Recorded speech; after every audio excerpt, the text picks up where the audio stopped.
Hello friends, मैं हूं भानु और आपके सामने लेके आया एक नई वीडियो जिसमें दोस्तों हम बुद्धि के सिद्धांत के बारे में डिस्कशन करेंगे। हमारा जो आज का टॉपिक रहेगा वो है बुद्धि के सिद्धांत। दोस्तों कि हमने लास्ट वीडियो में डिस्कशन किया था कि बुद्धि क्या है, बुद्धि की परिभाषा, बुद्धि के प्रकार और बुद्धि लब्धि को ज्ञात करने का जो सूत्र था, हमारा फार्मूला, उसको भी हमने देखा था। लेकिन दोस्तों इस वीडियो में हम बुद्धि के सिद्धांत के लेकर चर्चा करेंगे कि किन किन मनोवैज्ञानिकों ने कौन कौन से बुद्धि के सिद्धांतों को प्रतिपादित किया है। तो दोस्तों चलो शुरू करते हैं। हमारे जो पहले मनोवैज्ञानिक हैं उनका जो सिद्धांत है वो है एक कारक सिद्धांत। दोस्तों बुद्धि का जो पहला सिद्धांत दिया वो एक कारक सिद्धांत दिया और इसके प्रतिपादक जो है बिने। इसका प्रतिपादक बिने है दोस्तों।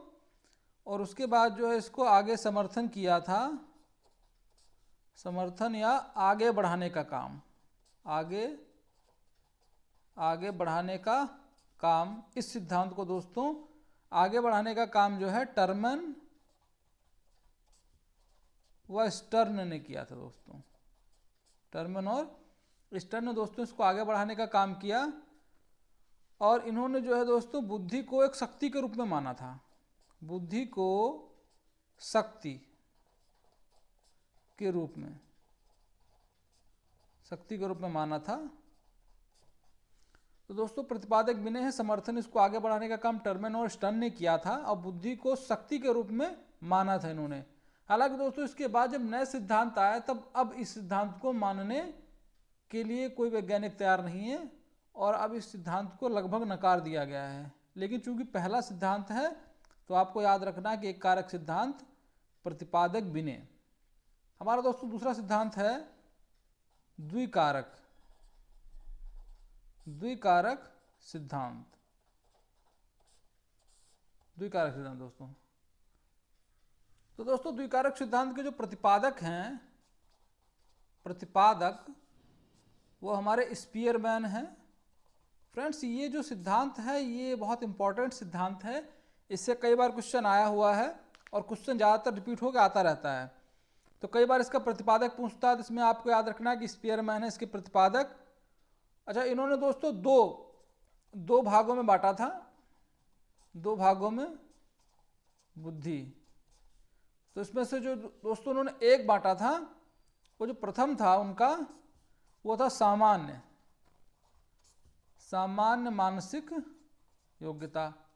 तो दोस्तों इनका मानना था कि बुद्धि में सामान्य मानसिक योग्यता होती है और जो दूसरा जो उन्होंने बताया था उसके अलावा बुद्धि में जो है विशिष्ट मानसिक योग्यता भी होती है, विशिष्ट मानसिक योग्यता। तो दोस्तों इनका मानना था कि बुद्धि में सामान्य मानसिक योग्यता भी होती है और विशिष्ट मानसिक योग्यता भी होती है। तो दोस्तों इन्होंने जी से जनरल माने सामान्य और एस माने स्पेशल। तो आप इसको याद रखेंगे कि जी एस का सिद्धांत हमारा द्विकारक सिद्धांत है और उसके प्रतिपादक स्पीयरमैन हैं जिन्होंने बुद्धि को दो भागों में बांटा, सामान्य और विशिष्ट बुद्धि। आगे चल के दोस्तों इसमें थोड़ा सा और मैं बताना चाहूँगा कि आगे चल के 1911 में जो है एक समूह तत्व को और जोड़ दिया गया, समूह तत्व को और जोड़ा गया। स्पीयरमैन के द्वारा 1911 में समूह तत्व को और जोड़ा गया। इसकी वजह से इसको त्रितत्व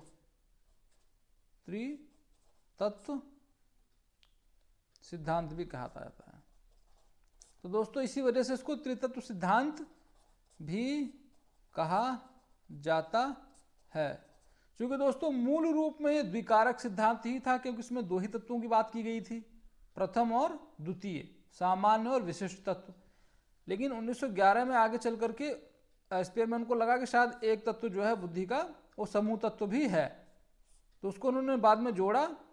इसको त्रितत्व सिद्धांत भी कहा गया, लेकिन इतना पॉपुलर नहीं है। लेकिन फिर भी आप चूंकि इसी सिद्धांत से जुड़ा हुआ है तो आप इसको याद रखेंगे। आगे चलते हैं। तीसरा है दोस्तों बुद्धि का बहुतत्व सिद्धांत। बहुतत्व सिद्धांत।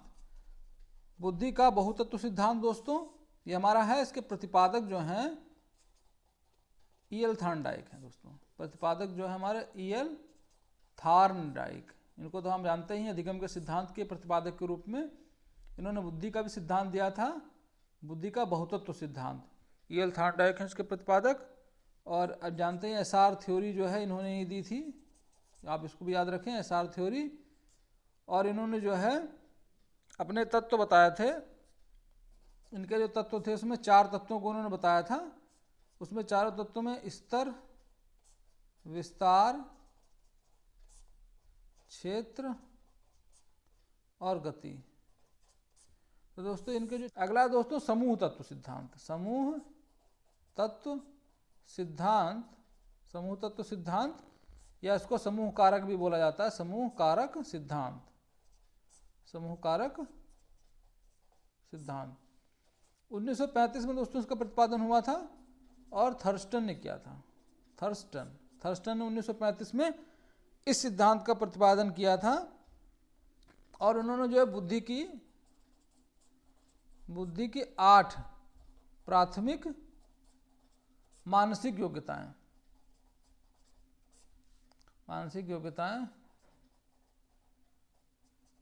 बताई।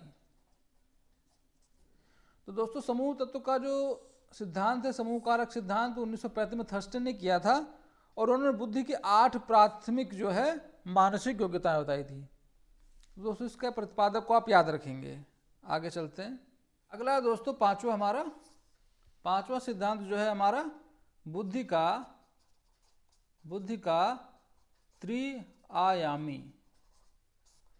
का त्रिआयामी सिद्धांत है दोस्तों। बुद्धि का त्रिआयामी सिद्धांत या इसे बुद्धि संरचना सिद्धांत भी बोला जाता है। क्योंकि दोस्तों इसके प्रतिपादक जो हमारे गिलफोर्ड हैं, तो इसको गिलफोर्ड का सिद्धांत भी कह दिया जाता है, गिलफोर्ड का सिद्धांत। तो जैसा कि आपको पता चलेगा होगा, इसके जो प्रतिपादक हैं हमारे गिलफोर्ड हैं और उन्होंने 3 आयाम दोस्तों दिए थे बुद्धि के, 3 आयाम। तो इन तीनों आयाम में हम देखेंगे कि पहला जो दिया था संक्रिया, विषय वस्तु और उत्पाद। तो दोस्तों चूंकि हम नाम से जानते हैं कि बुद्धि का त्रिआयामी सिद्धांत है, बुद्धि संरचना सिद्धांत भी कहते हैं और गिलफोर्ड का सिद्धांत है। दोस्तों इन्होंने जो 3 आयाम दिए थे, संक्रिया, विषय वस्तु और उत्पाद, तो इसमें भी दोस्तों इसको सब डिवीजन कर सकते हैं। जैसे संक्रिया जो है, संक्रिया के अंतर्गत 5 तत्व, संक्रिया के अंतर्गत 5 तत्व निहित हैं। उसमें अगर हम बात करना चाहें तो उसमें तत्व है हमारा संज्ञान, अभिसारी चिंतन, अपसारी चिंतन, स्मृति और मूल्यांकन। तो दोस्तों ये जो संक्रिया के हमारे जो एक हमारा आयाम संक्रिया है, उसके 5 तत्व हैं जो निम्नलिखित है: संज्ञान, अभिसारी चिंतन, अपसारी चिंतन, स्मृति और मूल्यांकन। उसी तरह से दोस्तों विषय वस्तु जो हमारा दूसरा आयाम है, विषय वस्तु के दोस्तों 4 हमारे तत्व हैं। विषय वस्तु के 4 तत्व हैं। कौन कौन से हैं? कृत्यात्मक है दोस्तों पहला, दूसरा है प्रतीकात्मक, तीसरा दोस्तों अर्थात्मक, और जो हमारा लास्ट है वो है व्यवहारात्मक। तो दोस्तों इस तरह से हमारा जो है विषय वस्तु के 4 तत्व हैं: अकृत्यात्मक, प्रतीकात्मक, अर्थात्मक और व्यवहारात्मक। और हमारा जो तीसरा आयाम है उत्पाद। तो दोस्तों उत्पाद के जो है 6 तत्व हैं, तो उत्पाद के 6 तत्व में दोस्तों देखेंगे इकाई है, श्रेणी है, संबंध है, पद्धति है, 4 हो गए, और उसके बाद जो है रूपांतरण और लास्ट है निहितार्थ। तो दोस्तों ये जो हमारे उत्पाद के 6 तत्व हैं, इकाई, श्रेणी, संबंध, पद्धति, रूपांतरण और निहितार्थ। तो दोस्तों इस प्रकार से पूरा हमारा जो है बुद्धि का त्रिआयामी सिद्धांत है कि बुद्धि का त्रिआयामी सिद्धांत, बहुबुद्धि संरचना सिद्धांत, गिलफोर्ड का सिद्धांत, इसके प्रतिपादक जो है गिलफोर्ड हैं। 3 आयाम दिए इन्होंने, संक्रिया, विषय वस्तु, उत्पाद। संक्रिया के 5 तत्व हैं, विषय वस्तु के 4 तत्व हैं, उत्पाद के 6 तत्व हैं। तो आप इसको आसानी से पढ़ सकते हैं और समझ सकते हैं। अभ्यास करने से आपको ये तत्व याद हो जाएंगे आसानी से। आगे चलते हैं दोस्तों छठा सिद्धांत हमारा जो है वो है पदानुक्रमिक सिद्धांत। तो दोस्तों हमारा जो छठा सिद्धांत है वो पदानुक्रमिक सिद्धांत है। इसके जो प्रतिपादक हैं, वो हमारे बर्ट और वर्नन को इसका प्रतिपादक माना जाता है। और ये दोस्तों स्पीयरमैन जो हैं, जिन्होंने द्विकारक सिद्धांत दिया था, स्पीयरमैन के विचारों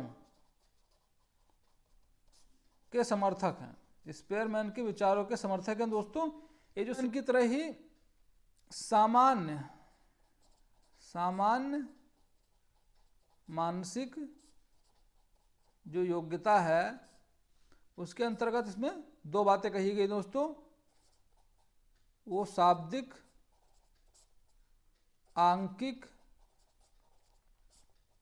शैक्षिक होती हैं। ये हमारा जो है प्रथम खंड है। सामान्य मानसिक योग्यता में जो प्रथम है वो शाब्दिक, आंकिक, शैक्षिक हो सकती हैं। और जो दूसरा पक्ष है वो है व्यावहारिक, खंड 2। जो हमारा द्वितीय खंड है, जो सामान्य मानसिक योग्यता को 2 भागों में विभाजित किया गया है, प्रथम खंड और द्वितीय खंड। तो प्रथम खंड में दोस्तों हमने देखा कि शाब्दिक, आंकिक, शैक्षिक योग्यता है, और व्यावहारिक और यांत्रिक, शारीरिक, इस प्रकार की दोस्तों जो योग्यता है वो द्वितीय खंड के अंतर्गत निहित है। तो हम इसको जो है पदानुक्रमिक सिद्धांत कहते हैं। प्रतिपादक बर्ट और वर्नन स्पीयरमैन के विचारों के समर्थक थे दोनों, और सामान्य मानसिक योग्यता के अंतर्गत इन्होंने प्रथम खंड और द्वितीय खंड को विभाजित किया था। आगे चलते हैं दोस्तों। अगला दोस्तों हमारा 7वां प्रतिदर्श सिद्धांत। तो आप इसके प्रतिपादक को याद रखेंगे। प्रतिपादक जो है इसके थॉमसन है। प्रतिपादक दोस्तों इसके थॉमसन है। इसमें दोस्तों इस सिद्धांत के अनुसार कि व्यक्ति के अंदर अनेक मानसिक योग्यताएं होती हैं, अनेक योग्यताएं। दोस्तों इसमें जो है अनेक योग्यताएं बताई गई हैं, अनेक योग्यताएं। दोस्तों व्यक्ति के अंदर अनेक योग्यताएं होती हैं, लेकिन वो एक समय में अनेक योग्यताएं, परंतु एक समय में कुछ ही योग्यताओं का प्रयोग करता है, कुछ ही योग्यताओं का प्रयोग। तो एक समय में व्यक्ति कुछ ही योग्यताओं को प्रदर्शित कर पाता है। क्योंकि मान लो एक कार्य हमको करना है, तो उसको करने के लिए हमको हर तरह की योग्यता की जरूरत नहीं है। हम उसी योग्यता का प्रयोग करेंगे जिस योग्यता से हमारा वह कार्य सिद्ध हो जाए। लेकिन इसका अर्थ ये तो नहीं कि हमारे अंदर अन्य योग्यताएं नहीं हैं। तो वर्तमान में जो हम जिन योग्यताओं को हम प्रदर्शित करते हैं वो प्रतिदर्श सिद्धांत के अंतर्गत हैं। बाकी योग्यताएं आपके अंदर निहित हैं, समय आने पर वो भी योग्यताएं प्रयोग में लाई जाती हैं। तो दोस्तों इस प्रकार से उन्होंने जो है अनेक योग्यताओं की बात कही, लेकिन परंतु एक समय में कुछ ही योग्यताओं का प्रयोग मनुष्य द्वारा किया जाता है, उन्होंने ऐसा बताया। आगे चलते हैं दोस्तों। 8वां दोस्तों हमारा गार्डनर का बहुबुद्धि सिद्धांत। तो दोस्तों इसके जो प्रतिपादक हैं, बहुबुद्धि सिद्धांत के प्रतिपादक जो हमारे गार्डनर हैं, और इन्होंने दोस्तों एक बात कही थी कि बुद्धि का स्वरूप एकाकी न होकर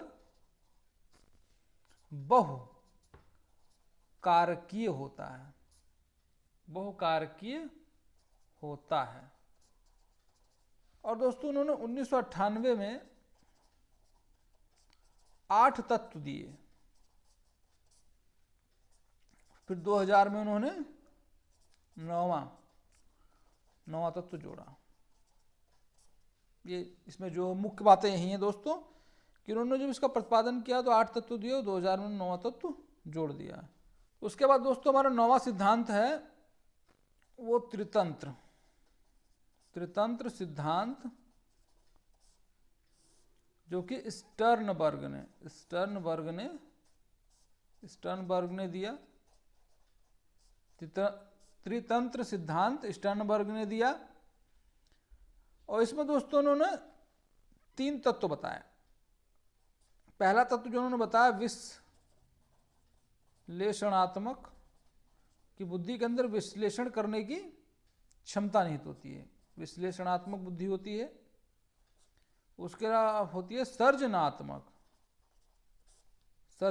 बुद्धि, यानी सृजन करने की, कुछ निर्माण करने की क्षमता उसमें निहित होती है। और होती है व्यावहारिक बुद्धि, समाज के साथ में व्यवहार करने की क्षमता भी बुद्धि में निहित होती है। तो उन्होंने तीनों तत्वों को महत्व देते हुए विश्लेषणात्मक बुद्धि, सर्जनात्मक बुद्धि, व्यावहारिक बुद्धि, ये 3 तत्व बताए। इसी वजह से इनके सिद्धांत को त्रितंत्र सिद्धांत के नाम से जाना जाता है और इसके प्रतिपादक स्टर्नबर्ग हैं, आप याद रखेंगे। अगला फ्रेंड्स हमारा 10वां तरल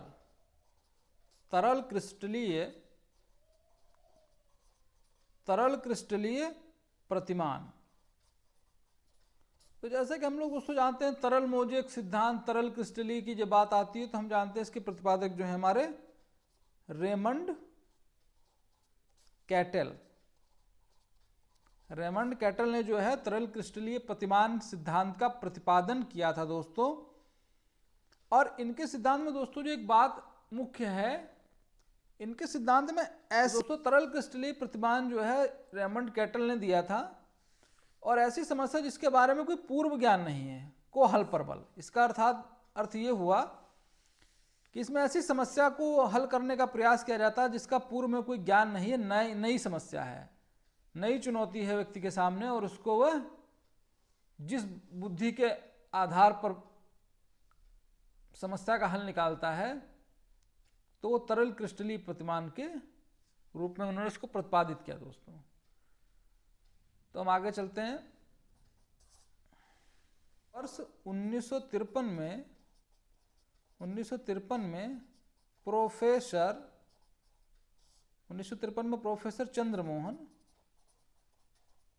चंद्रमोहन भाटिया ने बैटरी परीक्षण किया था। 1953 में प्रोफेसर चंद्रमोहन भाटिया ने बैटरी परीक्षण का प्रयोग किया। उन्होंने दोस्तों व्यक्तिगत बुद्धि परीक्षण किया था। जो चंद्रमोहन भाटिया का बैटरी परीक्षण है दोस्तों, वो व्यक्तिगत बुद्धि परीक्षण है। तो आप इसको याद रखेंगे, क्योंकि कई बार एग्जाम में आ चुका है कि बैटरी परीक्षण, चंद्रमोहन भाटिया का बैटरी परीक्षण किससे संबंधित है। तो उसमें आपको देता है कि व्यक्तित्व से संबंधित है, कि अधिगम से संबंधित है, या बुद्धि से संबंधित है, या प्रेरणा से संबंधित है। तो आपको उसमें आंसर करना होता है। ये जो आपका चंद्रमोहन भाटिया का बैटरी परीक्षण है वो बुद्धि के परीक्षण से संबंधित है। तो ये हमारा व्यक्तिगत बुद्धि परीक्षण है, इंडिविजुअल।